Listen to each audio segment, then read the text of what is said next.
On Sunday afternoon, I stare at the scratches on my parents' kitchen table, tracing my finger along a particularly deep groove I remember making when I was 12. The wood feels warm and familiar beneath my touch, worn smooth by years of family dinners, homework sessions, and uncomfortable conversations. Just like this one, $25,000, all of it. Mom's voice slices through the room.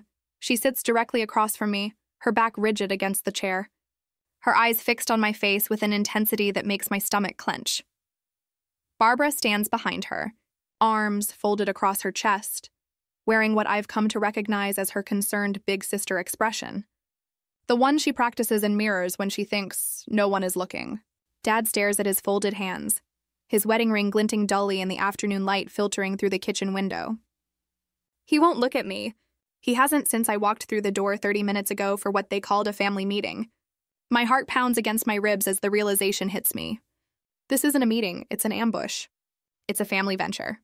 Mom continues, her voice taking on that rehearsed enthusiasm she uses when she's trying to sell something. A real opportunity that could change everything for all of us. Barbara nods, right on cue. We've been planning this for months, Aspen, and we thought, wouldn't it be nice to finally include my little sister? She smiles, showing too many teeth. You're always saying you want to be more involved in family decisions.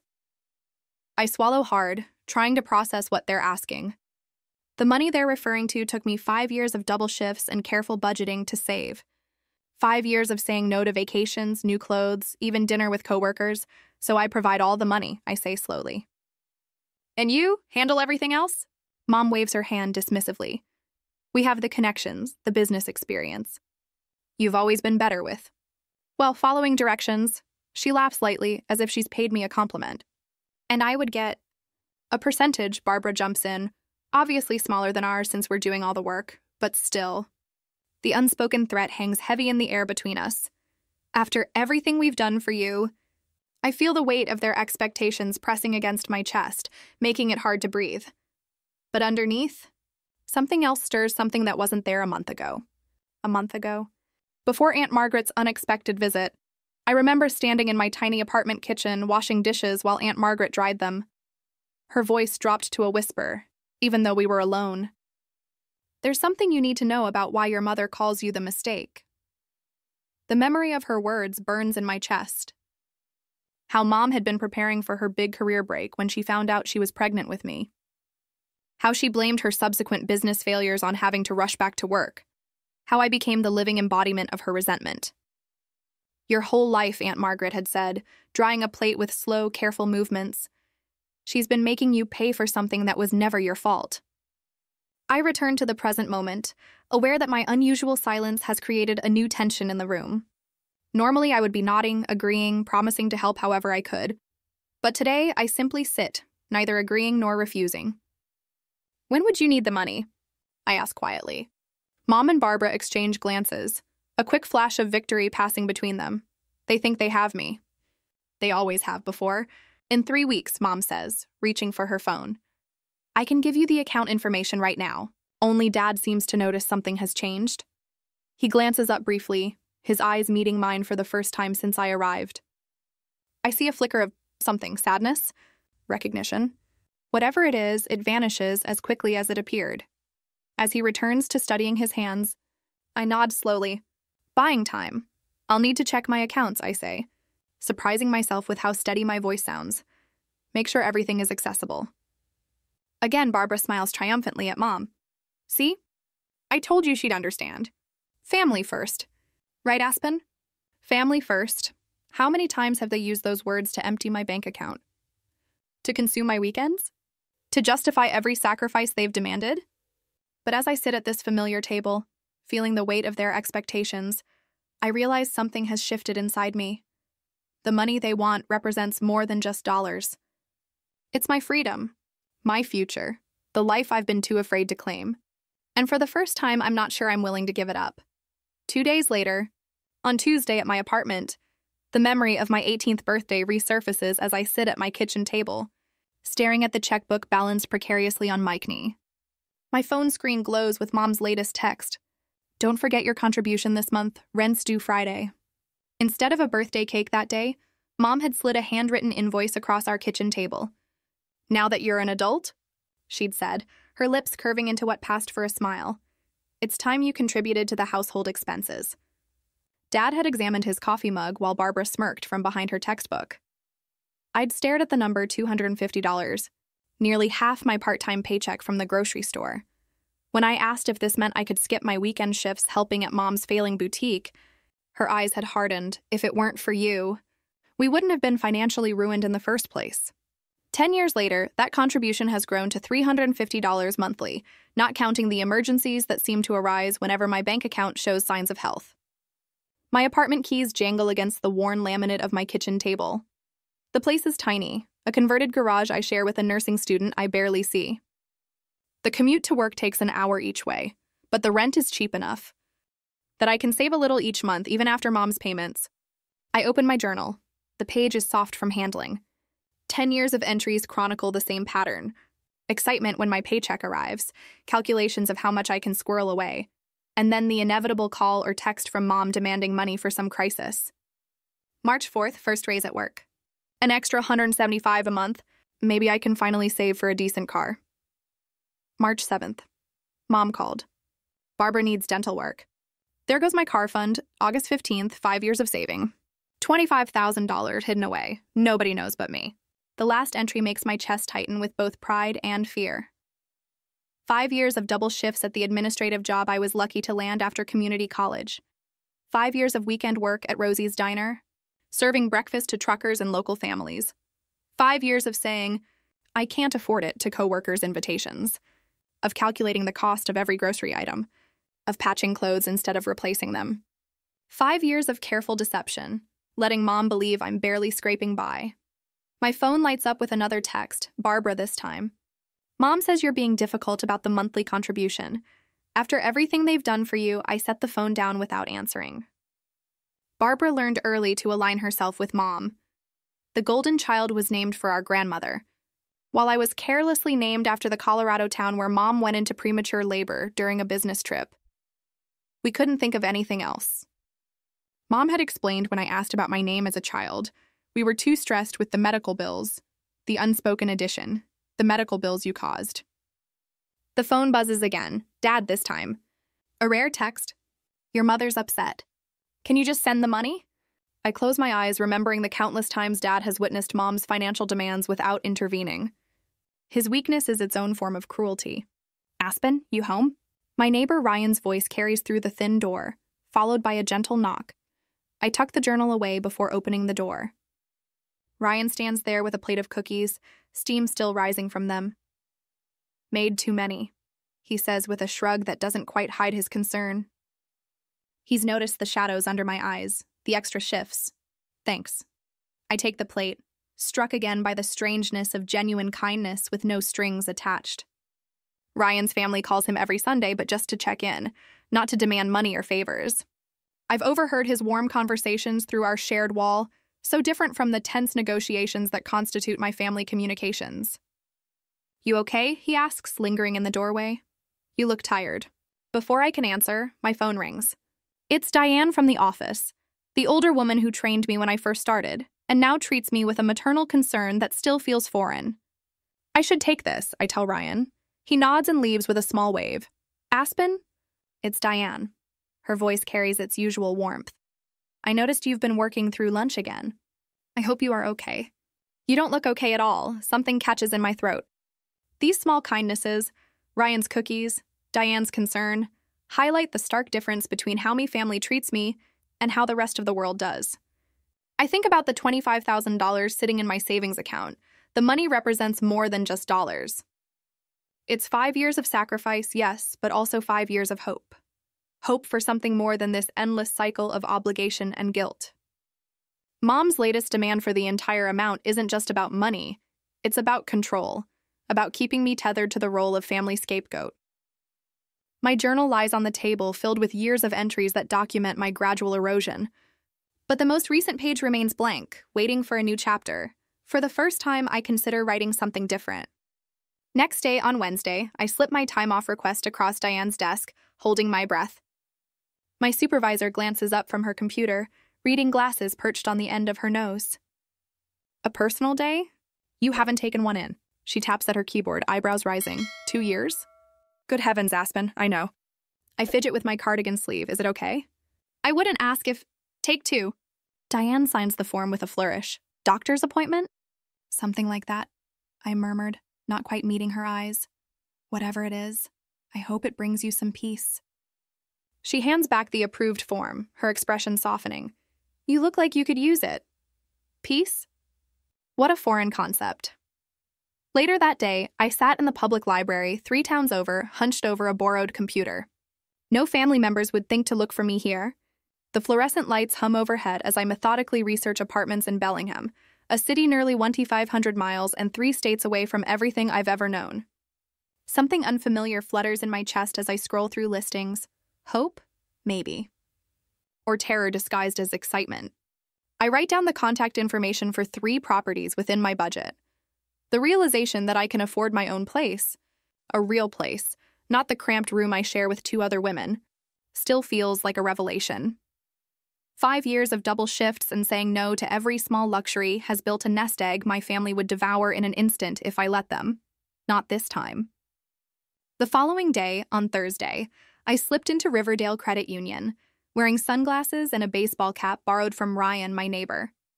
Inside, a young banker named Tess helps me open an account with my ID and a cashier's check for half my savings. No family member as a joint owner.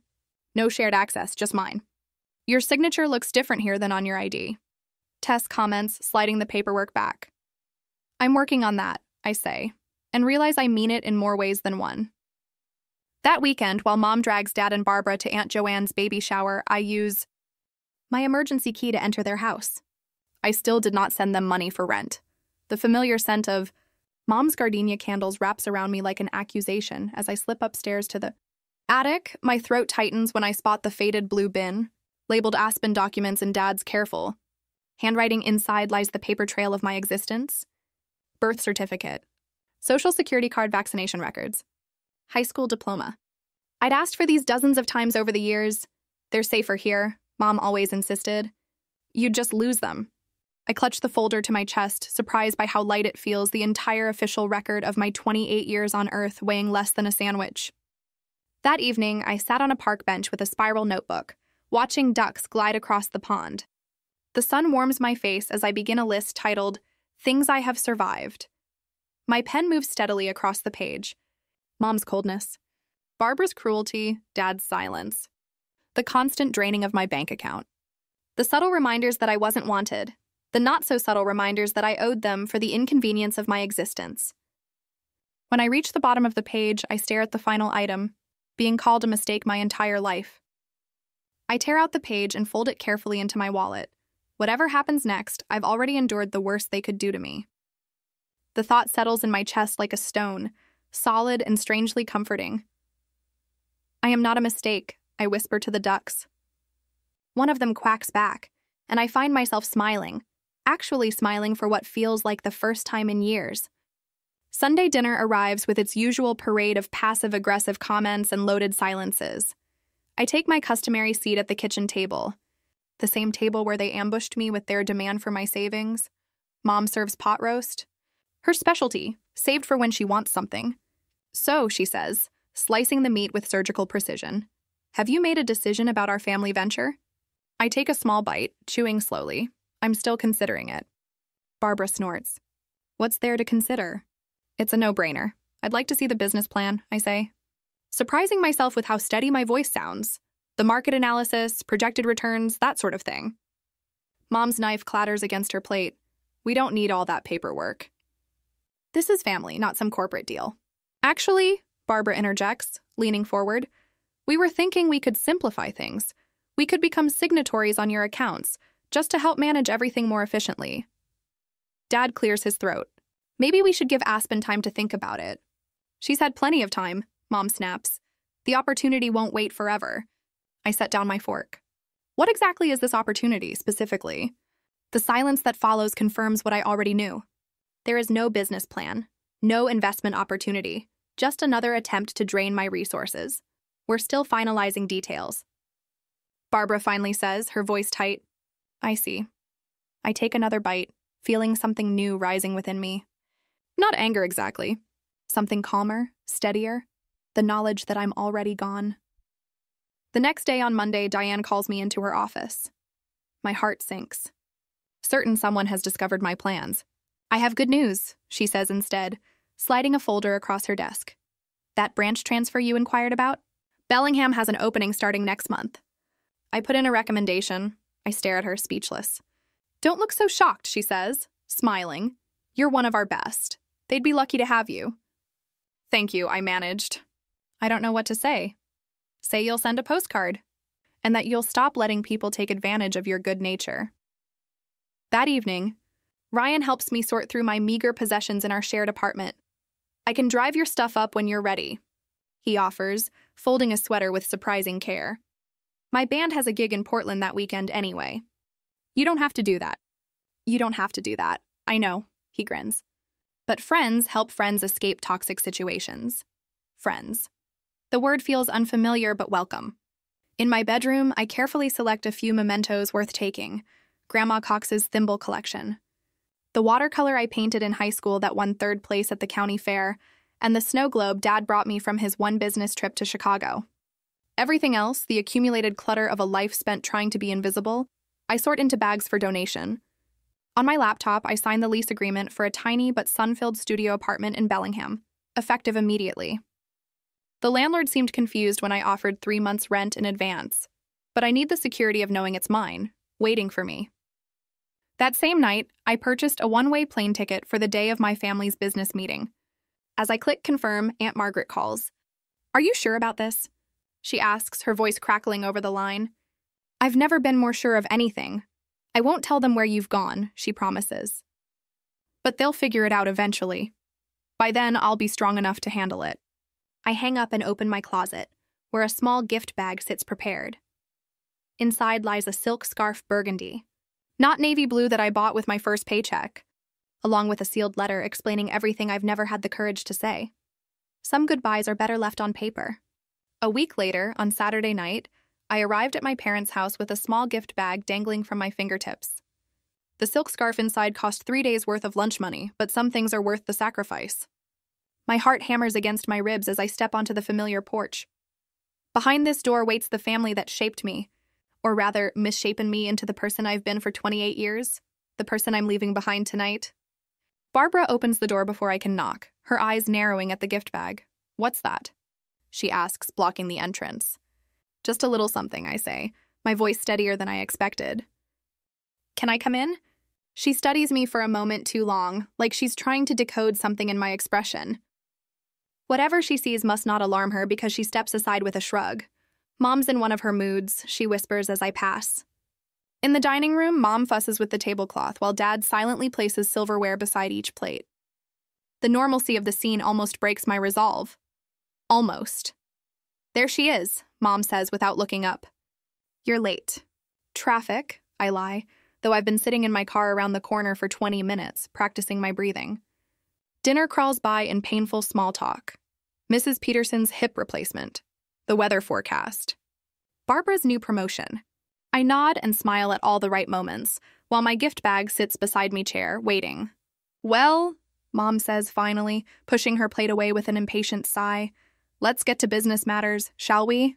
Dad collects the dishes with the mechanical movements of a man who checked out of this family dynamic years ago. Only his trembling hands betray any emotion. Mom produces a folder from beneath her chair and slides several papers across the table. We've decided the simplest approach is for you to sign these, she says, tapping a pen against the documents. Power of attorney? That way we can handle all the financial details without bothering you. Helping a little sister who isn't good with money, Barbara adds with a practiced smile. You've always been better with following instructions than making decisions. I stare at the paperwork. My name appears throughout the document, but every benefit, every protection runs toward them. Family takes care of family. Mom continues, her voice hardening. After everything we've done for you, everything we've sacrificed because of you, this is the least you can do. Dad returns from the kitchen, his eyes downcast as he takes his seat. The silence stretches between us, thick with expectation. You're right, I say finally, reaching for the gift bag beside my chair. I've thought about everything you've said. Mom and Barbara exchange triumphant glances.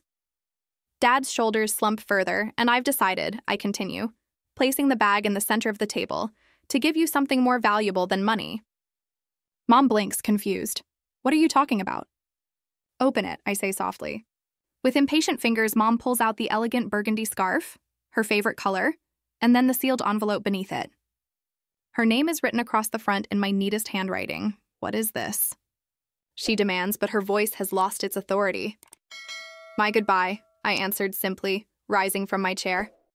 I know the truth now, about why you call me the mistake, about the business deal you missed, about everything. Barbara's mouth falls open. Aunt Margaret, she hisses, that interfering.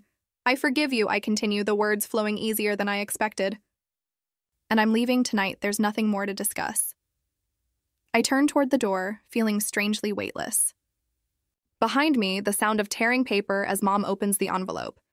You can't just... Barbara starts. I already have... I interrupt, not turning back. My things are gone.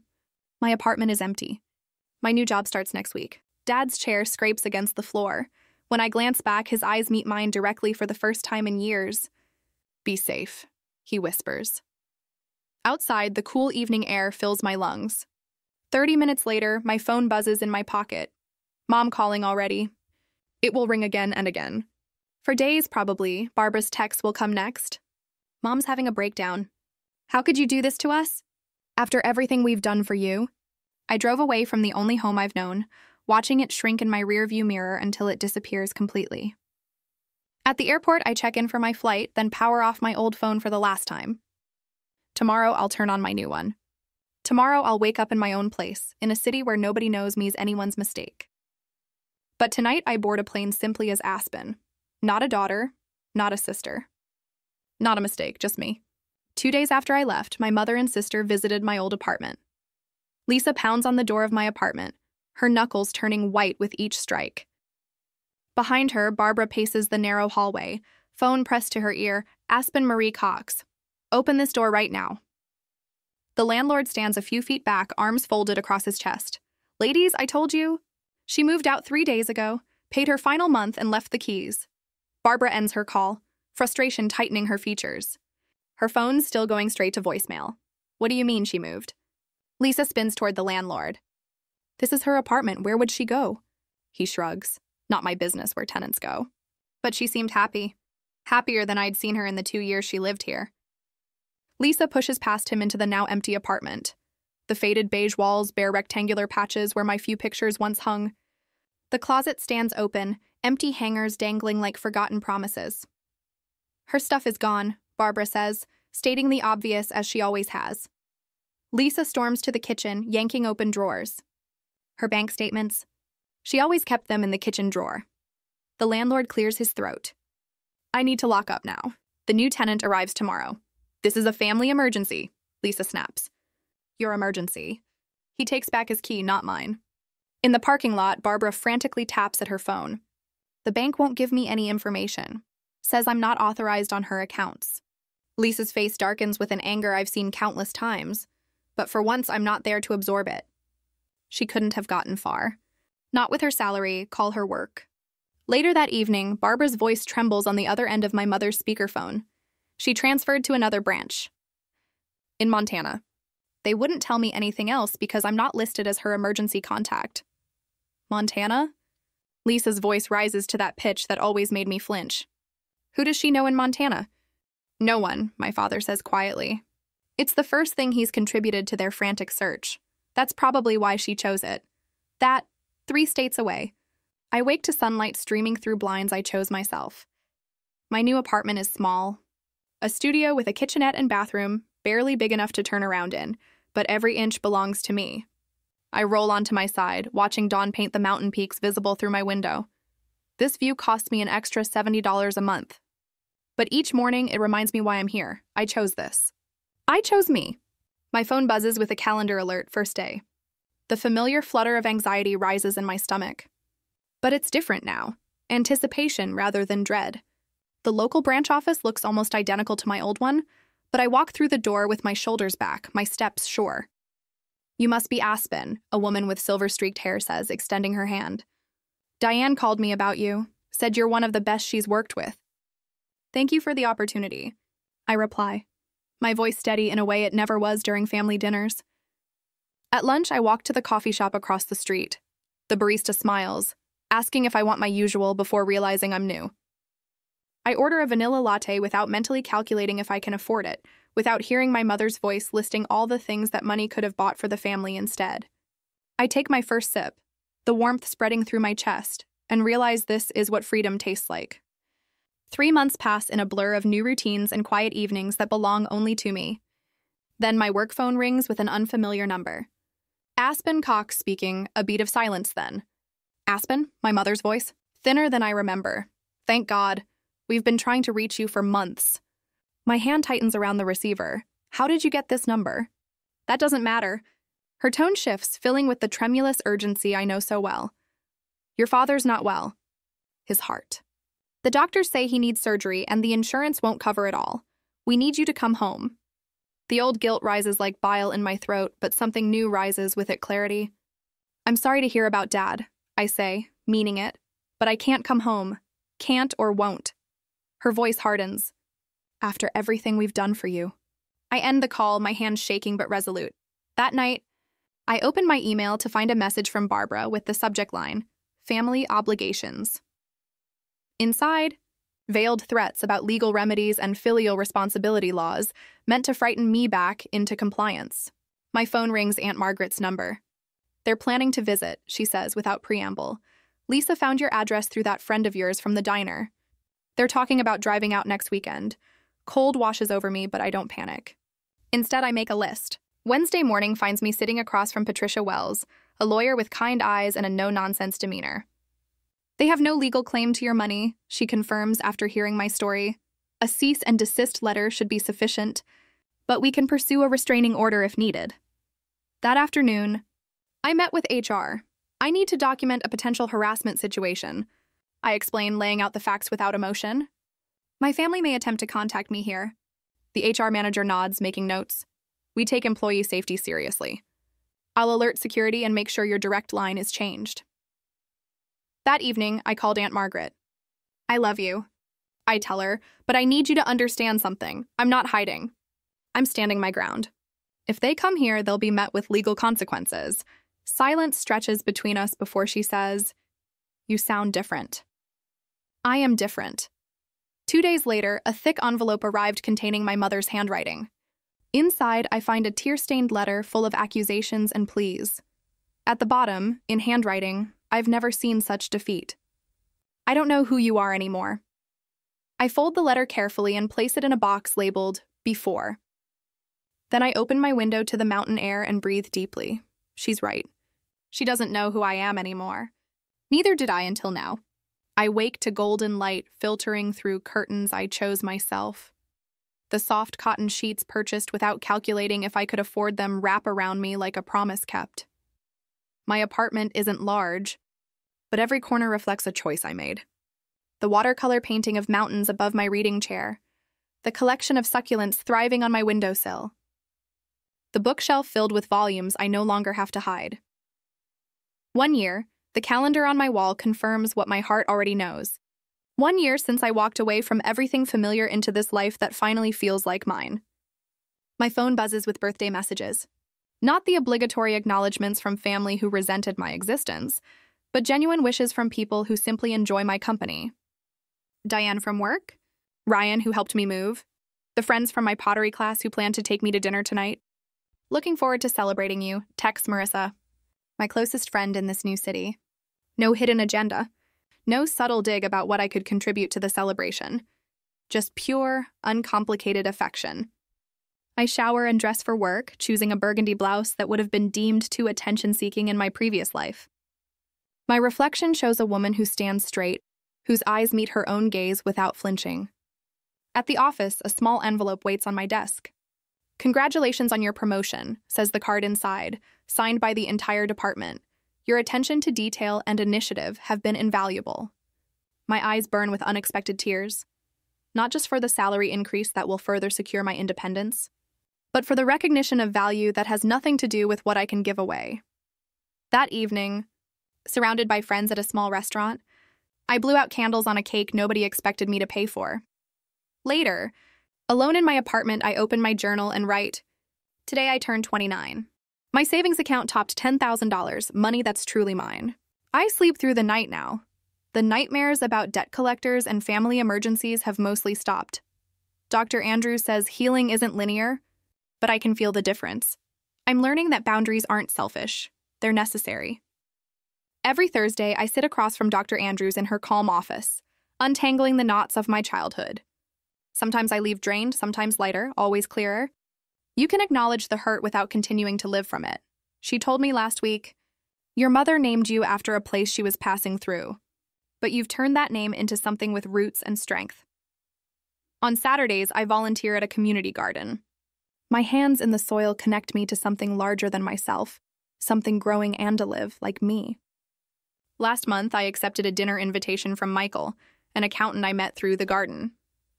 Our conversation flowed without the familiar undercurrent of fear. When he asked about my family, I told him the truth, not everything, but enough. He didn't run, he just listened.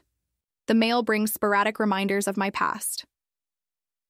Mother's Christmas card arrived without a note, just her name signed with a flourish. Barbara sends occasional texts about family dramas, fishing for responses I no longer feel compelled to provide. Dad's letters come monthly tentative bridges I cross with careful steps. I answer with brief, kind notes that maintain distance without cruelty. Yesterday brought something unexpected, a letter from my 19-year-old cousin Jessie. "Aunt Lisa says you abandoned the family," she wrote. "But something about how they talk about you doesn't sound right. I'm working 2 jobs while going to school, and Mom keeps saying I owe her for raising me. I don't know what to do." My hands trembled as I dialed her number. For an hour, I listened to her story so familiar it could have been my own. "You're not crazy," I told her, "and you're not alone." Later, looking at the framed quote on my wall, "Some call it a mistake. I call it my beginning." I realized something profound. The mistake of my existence had become someone else's lifeline. This morning, on my birthday, I stood at my window watching the sunrise paint the sky in shades of promise. 2 years ago, I couldn't imagine this life. Now, I can't imagine returning to that one. I touch the frame holding my favorite quote and speak the truth I've finally embraced. "The family you're born into may shape your start, but the family you choose determines